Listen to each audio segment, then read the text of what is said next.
Bonjour à vous tous et à vous toutes, je suis Émilie Doré, formatrice pour les doctorants. Et aujourd'hui, on va parler de 5 erreurs très courantes que l'on fait dans ses relations avec son directeur de thèse ou sa directrice de thèse. Allez, c'est parti. Alors, première erreur très courante, s'excuser en permanence, être toujours dans une attitude où on s'excuse de vivre, on a peur de déranger. Il y a une vignette très rigolote de la bande dessinée de Tiffaine Rivière qui s'appelle Carnet de thèse, où la doctorante passe des heures à écrire un message d'un paragraphe à son directeur de thèse en essayant surtout de ne pas l'offenser, de mettre les formules de politesse les plus raffinées et en même temps pas obséquieuses. Et elle réfléchit, elle réfléchit. Laissez tomber ça. Franchement, soyez vous-même, ne vous aplatissez pas. Le directeur de thèse n'a pas besoin d'un doctorant aplati.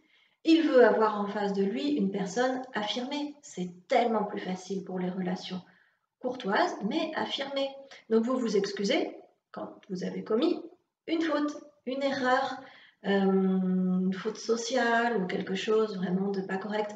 Finalement, c'est assez rare. C'est assez rare d'avoir réellement la nécessité de s'excuser. Pour beaucoup de situations de la vie courante, on n'a pas besoin. Et si simplement on présente les choses de façon claire et nette, sans avoir l'air de se rabaisser, c'est plus facile pour tout le monde, beaucoup plus agréable et beaucoup plus fluide. Et vous allez voir, c'est une petite chose qui peut changer les rapports avec les autres personnes autour de vous, qui peut les faciliter. Vous vous sentez mieux et les autres autour de vous se sentent mieux parce que c'est pas agréable d'avoir en face de soi quelqu'un qui fait des circonlocutions et qui se rabaisse. Deuxième erreur très courante, le silence. Le silence en cas de blocage. Ça, je le rencontre très très souvent chez les doctorants que j'accompagne. Donc, il y a un problème avec la rédaction, on n'avance pas aussi vite qu'on aurait voulu, ou le directeur nous a demandé de rendre un chapitre, puis on n'a pas réussi à l'écrire. Et là, silence radio. On ne le recontacte plus, on ne parle plus, on s'enterre dans sa honte. Voilà, on essaie de disparaître de la surface de la Terre. On n'ose pas revenir vers son encadrant ou son encadrante avant d'avoir réussi à faire ce qu'il nous a demandé. C'est une erreur. Je le comprends, hein, c'est tout à fait humain, mais c'est une erreur. Ça va créer un malentendu. Donc l'encadrant va se dire, tiens, bah, qu'est-ce qui se passe? Elle s'intéresse plus du tout à sa thèse, elle a laissé tomber, qu'est-ce qui se passe? Il ne comprend pas. Et vous savez que le malentendu entre deux personnes, le manque de communication, c'est ce qui est de pire. Il vaut mieux dire les choses, même si elles ne sont pas agréables, que laisser l'autre imaginer ce qui s'est passé. Et là, ça peut donner lieu à n'importe quelle élucubration, on ne sait pas. Donc, vous n'avez pas réussi à écrire ce chapitre, et bien vous lui dites. Écoutez, voilà la situation. J'ai tel problème, j'ai un blocage par rapport à tel aspect, donc c'est bien. Entraînez-vous aussi à essayer de définir précisément votre problème. Je sais qu'on avait défini ça et que les échéances sont là, j'en suis conscient, mais j'ai tel problème. Profitez-en pour lui demander de l'aide et vous allez le remettre dans son rôle et c'est positif. Est-ce que vous pouvez m'aider pour telle chose? Et là, c'est ce qu'on verra après, il faut être assez précis dans la demande. Mais du coup, ça peut soulager votre directeur ou votre directrice, cette demande-là. Après, si l'encadrant ne répond pas à cette demande ou qu'il répond mal, qu'il n'est pas vraiment à la hauteur, ça peut arriver, ça arrive parfois. Mais là, c'est plus de votre ressort. En tout cas, vous avez été correct dans la communication, vous avez évité que ne s'installe un malentendu, et c'est ça le plus important. Troisième erreur, et je viens d'en parler, c'est la demande imprécise. Écrire à son directeur, mais on ne sait pas trop pourquoi. Donc, il faut savoir que aujourd'hui, les enseignants-chercheurs reçoivent énormément de messages sur leur boîte mail et ils sont débordés. Ils sont débordés par les tâches administratives, les tâches d'enseignement, les tâches de recherche. Voilà, en ce moment, tout le monde est débordé. Donc, quand ils reçoivent des messages, si les messages sont précis, bah, c'est tellement plus facile d'y répondre. Alors que s'ils sont imprécis, quand il va recevoir votre message, votre directeur, il va se dire oh, voilà, je ne comprends pas trop, bon, j'y répondrai plus tard. Sauf que plus tard, le message il descend dans la boîte de réception et il est oublié. Puis c'est pas facile de répondre à une demande imprécise. Si vous formulez les choses vaguement comme voilà, je pensais peut-être participer à tel séminaire, mais j'hésite, à un moment, peut-être ça serait bien d'en reparler. Qu'est-ce que tu veux que je réponde à ça? C'est compliqué. Alors que si vous dites j'envisage de participer à tel séminaire, on va se croiser à la fin de la semaine, est-ce qu'on peut prendre 5 minutes pour peser le pour et le contre? Et puis si vous pouvez commencer à avancer vos arguments, ben voilà, c'est beaucoup plus clair et on se dit, ah bah ok, 5 minutes, c'est bon, je vais pouvoir lui répondre. Demande précise, réponse plus rapide. Quatrième erreur, prendre une décision importante sans lui en parler. Attention, je ne suis pas en train de vous dire ne prenez jamais de décisions importantes, c'est votre directeur qui doit les prendre pour vous, etc. Non, j'ai dit prendre une décision importante, donc c'est vous qui l'avez prise, sans lui en parler, ça c'est une erreur. C'est-à-dire que vous pouvez décider, mais il faut toujours être dans le... Informez-le, c'est-à-dire informez-le de vos décisions et aussi écoutez-le. Parce que vous avez votre mot à dire sur la conduite de votre thèse, mais lui, il est là pour vous conseiller. Donc c'est bien de rester ouvert. Donc, ce que j'appelle une décision importante, c'est, je ne sais pas moi, une année de césure, c'est 6 mois de plus que ce que vous aviez pensé pour faire un chapitre, il faut l'en informer.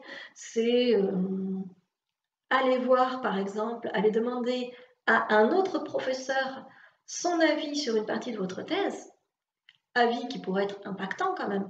Ça, il faut en informer votre directeur, parce qu'ils n'aiment pas se sentir court-circuités. Ça, ils n'aiment pas du tout, c'est normal, ils ont leur fonction. Après, ils la remplissent bien, moyennement bien ou mal, ok, mais en tout cas, vous ne pouvez pas implicitement lui faire sentir qu'il n'est plus dans sa fonction et le court-circuiter. Faites très attention à ça, donc tenez-le informé de vos décisions importantes.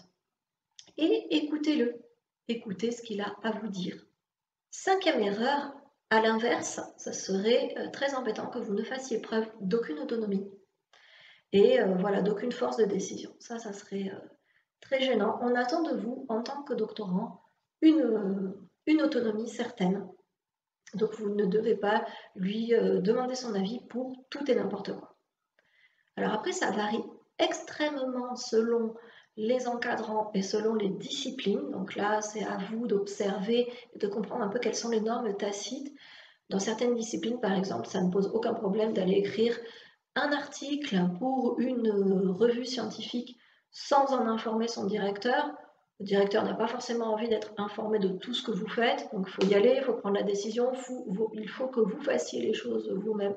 Dans d'autres disciplines, ça serait impensable, bien sûr, notamment sur les disciplines qui sont plus proches des sciences exactes.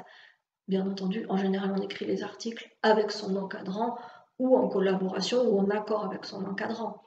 Donc, faites attention, selon votre laboratoire, pour connaître, pour sentir en fait, c'est tacite, c'est un peu, comment dire, délicat à percevoir, mais pour sentir quel degré d'autonomie vous pouvez avoir.